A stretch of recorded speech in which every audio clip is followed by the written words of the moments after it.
Assalamualaikum warahmatullahi wabarakatuh. Selamat siang, salam sejahtera bagi kita. Semoga kita bangsa Indonesia dalam melaksanakan aktivitas dalam hidup ini akan senantiasa dilindungi dan diberi keselamatan oleh Allah Subhanahu wa taala, dan aktivitas yang kita lakukan akan membuahkan hasil demi kesejahteraan hidup bagi kita dan keluarga serta bangsa Indonesia ke depan. Dan juga semoga para pemimpin di negeri ini akan dilindungi oleh Allah Subhanahu wa taala dalam melaksanakan dan mengemban amanat rakyat. Amin ya rabbal alamin. Lewat kesempatan yang sangat baik ini, dari kantor Yayasan Majelis Ta'lim Syekh Muhammad Arsyad Al-Banjari, Desa Kalibaru-Wetan, Kecamatan Kalibaru, Kabupaten Banyuwangi, Provinsi Jawa Timur, saya ingin menyampaikan pendapat, pandangan tentang bagaimana menurut perspektif Al-Quran dan hadis Nabi di saat KDM Kang Deddy Mulyadi, Gubernur Jawa Barat, menutup pohon dengan kain. Dalam pandangan saya, berdasarkan Al-Quran dan hadis, apa yang dilakukan KDM itu tidak bertentangan dan bahkan selaras sesuai dengan yang diharapkan oleh Allah Subhanahu wa taala dan juga yang sudah dicontohkan oleh Nabi Muhammad sallallahu alaihi wasallam. Semoga apa yang dilakukan Kang Deddy Mulyadi akan memberi dampak serta contoh kepada masyarakat Jawa Barat yang dipimpinnya, sehingga masyarakat Jawa Barat juga menyayangi alam semesta, mulai dari hutan, laut, pohon, bebatuan, dan juga binatang yang ada di hutan terutama, dan juga binatang yang dipiara di rumah masyarakat Jawa Barat. Harapan saya agar supaya masyarakat Jawa Barat mensupport penuh apa yang menjadi kebijakan, langkah, dan sikap pemimpinnya, yaitu Kang Deddy Mulyadi. Pandangan dan penjelasan saya tentang Kang Deddy menutup pohon dengan kain.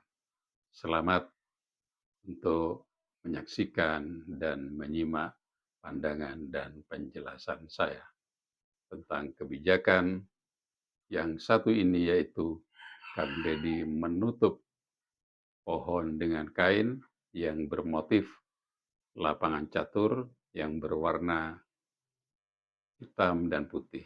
Sekalipun tidak berwarna hitam dan putih warna yang lain, itu tidak ada masalah. Yang penting di saat menutup pohon itu niatnya menyayangi alam semesta. Selamat untuk mendengar dan menyimak penjelasan saya. Menutup pohon dengan kain. Tradisi ini sering kita lihat di Bali. Kalau tujuannya menutup pohon dengan kain itu menyayangi pohon, itu tidak dilarang, bukan kemusyrikan. Mengapa? Karena pohon, alam semesta itu mempunyai bahasa dan mempunyai rasa. Dalam Al-Quran pada surat Al-Isra atau surat Bani Israel ayat 44, Allah berfirman, dan firman Allah ini menjelaskan kepada kita bahwa alam semesta itu mempunyai bahasa dan mempunyai rasa.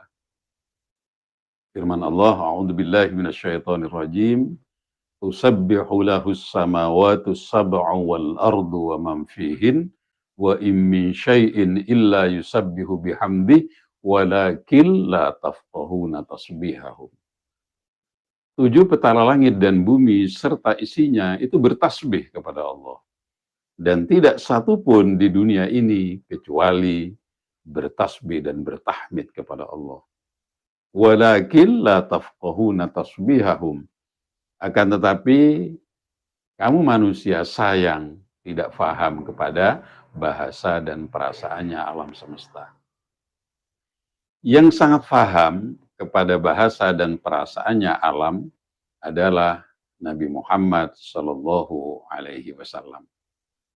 Dalam kitab At-Taj Al-Jami' lil Usul, karangan Maulana Syekh Mansur Ali Nasif, dijelaskan, hadis ini riwayat Imam Tirmidzi. Sayyidina Ali karramallahu wajhah, menantu Rasulullah, suami Sayyidah Fatimah Az-Zahra Al-Batul, beliau berkata, kuntu ma'an Nabi sallallahu alaihi wasallam bi Makkah, fa kharajna fi ba'di nawahiha, mastaqbalahu syajarun wala jabalun illa yaqul assalamu alayka ya Rasulullah. Saya dengan Rasulullah pada suatu hari datang ke Mekah. Jadi setelah Rasulullah hijrah ke Madinah, lalu berkunjung ke Mekah, didampingi oleh menantunya, yaitu Sayyiduna Ali karramallahu wajhah. Lalu ketika saya dengan Rasulullah berada di Mekah, maka saya dengan Rasulullah keluar ke sebagian wilayah di sekitar kota Mekah. Ketika saya dan Rasulullah keluar ke sebagian wilayah di kota Mekah, tidak satu pun pohon dan gunung yang bertemu dengan Rasulullah, berpapasan dengan Rasulullah, kecuali gunung dan pohon itu membaca salam, membaca sholawat dan salam kepada Nabi Muhammad Sallallahu Alaihi Wasallam. Jadi berdasarkan hadis itu riwayat Imam Tirmidzi dan juga berdasarkan firman Allah dalam surah Al-Isra ayat 44, maka menyayangi alam semesta itu merupakan kebiasaan dan tugas Nabi Muhammad Sallallahu Alaihi Wasallam. Dalam surah Al-Anbiya Allah berfirman, wa ma arsalnaka illa rahmatan lil alamin. Dan saya tidak mengutus kamu Muhammad kecuali kamu harus menebarkan kasih sayang, memberi kasih sayang kepada semesta. Jadi manusia, jin, malaikat, gunung, laut, pepohonan, bebatuan, binatang, semuanya itu mempunyai bahasa dan mempunyai rasa. Nah, ketika KDM itu menutup dengan kain, yang tujuannya itu merefleksikan kesayangannya kepada pohon, kepada alam semesta, maka itu tidak dilarang, bahkan itu sangat terpuji.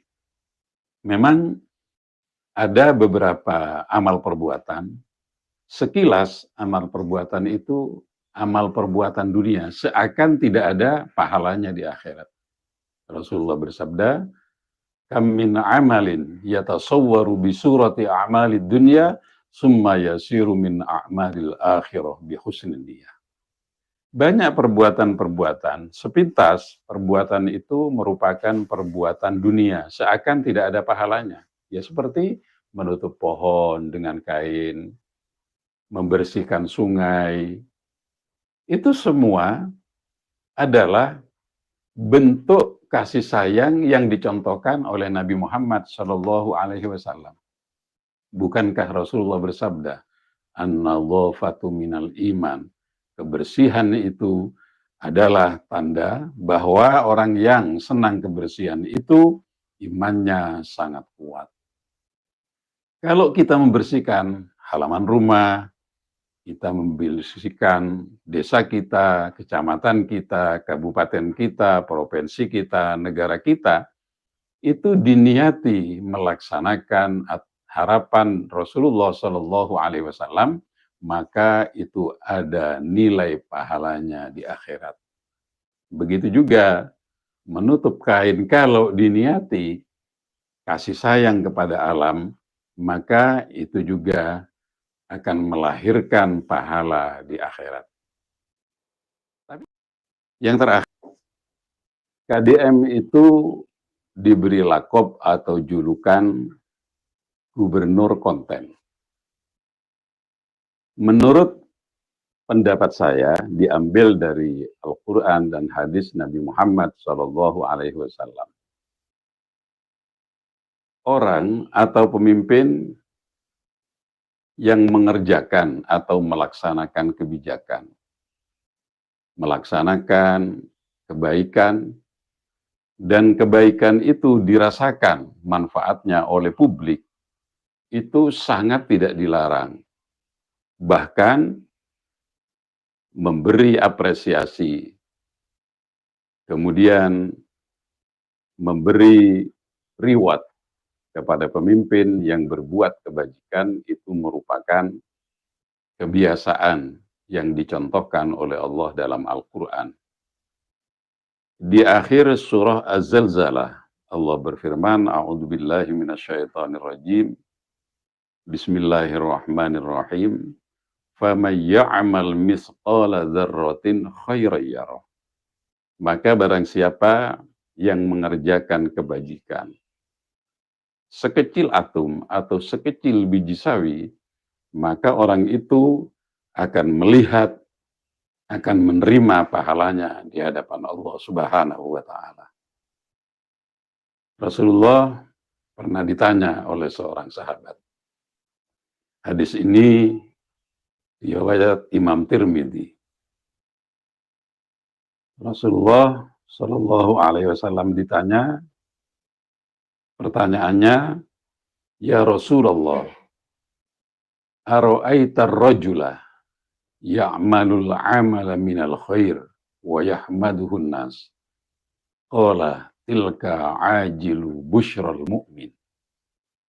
Kalau diterjemahkan, ya Rasulullah, wahai Rasulullah, bagaimana pendapat panjenengan kalau ada orang yang berbuat kebajikan, lalu orang itu mendapat apresiasi, pujian dari orang banyak, dari publik? Rasulullah menjawab, tilka ajilu busyral mu'min. Pujian itu, apresiasi itu adalah kebahagiaan yang disegerakan oleh Allah di dunia, dan besok di akhirat orang yang mengerjakan kebajikan dan manfaatnya dirasakan oleh orang banyak, dia akan diberi kebahagiaan yang lebih. Oleh sebab itu, dalam surah An-Nahl ayat 97, Allah berfirman, man amila salihan min dzakarin aw unsa wa huwa mu'minun falanuhyiyannahu hayatan thayyibah wa lanajziyannahum ajrahum bi ahsani ma kanu ya'malun. Barang siapa yang mengerjakan kebajikan, dan kebajikan itu sangat dirasakan oleh orang banyak, baik yang mengerjakan itu laki-laki maupun perempuan, dan dia beriman, maka orang itu akan diberi kebahagiaan oleh Allah Subhanahu wa Ta'ala. Hidupnya akan disejahterakan oleh Allah, baik kecukupan materi maupun dijaga keselamatannya ketika melaksanakan aktivitas kebajikan, dan kebajikan itu dirasakan oleh orang banyak. Dan orang itu akan diberi kesenangan, kebahagiaan yang lebih di akhirat dibandingkan kesenangan yang sudah diterima atau apresiasi yang sudah diterima di dunia. Walanajziyannahum ajrahum bi ahsani ma kanu ya'malun. Bahkan Maulana Syekh Abdul Mu'ti Muhammad Nawawi bin Umar bin Arabi Al-Jawi Al-Bantani dalam kitab Tafsir Marah Labid, buah pena beliau, jilid 1 di halaman terakhir dan di baris terakhir. Nah, ini beliau dalam rangka mengelaborasi firman Allah di akhir surat Kahfi. فَمَنْ كَانَ يَرْجُو لِقَاءَ رَبِّهِ فَلْيَعْمَلْ عَمَلًا صَالِحًا وَلَا يُشْرِكْ بِعِبَادَةِ رَبِّهِ أَحَدًا. Beliau, Syekh Nawawi Al-Bantani, mengatakan bahwa orang yang melakukan kebajikan dan kebajikan itu disebarluaskan kepada publik, kepada masyarakat, tujuannya liyuqtada bihi, supaya ditiru oleh orang lain, maka orang itu mendapat 2 pahala. Yang pertama, pahala dari kebajikan yang dikerjakan, kemudian pahala dari orang yang meniru melaksanakan kebajikan itu. Itu sangat relevan dengan sabda Rasulullah, man sanna sunnatan hasanatan falahu ajruha wa ajru man amila biha la yanqusu min ujurihi syai'a. Jadi barang siapa yang memulai mengerjakan dan kebajikan itu ditiru oleh orang lain, maka orang yang pertama mengerjakan kebajikan itu setiap saat akan mendapat kiriman transferan pahala dari orang yang meniru melaksanakan kebajikan. Jadi sekali lagi, mengonten atau menyebarluaskan, mengupload kegiatan kebajikan itu tidak dilarang menurut Rasulullah Shallallahu Alaihi Wasallam, menurut Al-Quran, dan juga menurut ulama yang terkenal beliau ini. Syekh Nawawi Al-Bantani itu ketika masih ada di Hijaz, kalau sekarang Mekah, Madinah, dan sekitarnya, itu diberi julukan Sayyidu Ulama'il Hijaz. Beliau itu adalah penghulu ulama-ulama Hijaz pada waktu itu, saking luasnya ilmu pengetahuan beliau. Nah, oleh sebab itu, menurut saya, apa yang dikerjakan Gubernur Jawa Barat, Kang Deddy Mulyadi, memblow up apa yang dikerjakan, dan pekerjaannya itu bermanfaat bagi masyarakat banyak, khususnya masyarakat Jawa Barat, itu harus kita dukung, harus kita support. Karenanya saya berharap kepada masyarakat Jawa Barat, jangan ragu-ragu mensupport KDM, Kang Deddy Mulyadi, yang berupaya, berikhtiar, agar supaya Jawa Barat lebih bagus, lebih maju, dan masyarakatnya lebih sejahtera. Terima kasih atas perhatiannya. Sekali lagi kita berdoa kehadirat Allah Subhanahu. Semoga Indonesia akan lebih aman, masyarakatnya akan lebih sejahtera. Saya berjanji apa yang saya sampaikan ini ada follow up-nya, ada kelanjutannya dalam rangka memberi pandangan dan juga memberi penilaian atas kebijakan, langkah, dan sikap Kang Deddy Mulyadi yang tengah diberi amanat oleh masyarakat Jawa Barat. Semoga Kang Deddy Mulyadi beserta orang-orang yang membantu dalam melaksanakan, merealisasikan kebijakannya selalu dalam lindungan Allah Subhanahu wa Ta'ala. Salam Pancasila, salam NKRI, salam Nusantara. Wallahul muwaffiq ila aqwamit thoriq. Wassalamualaikum warahmatullahi wabarakatuh.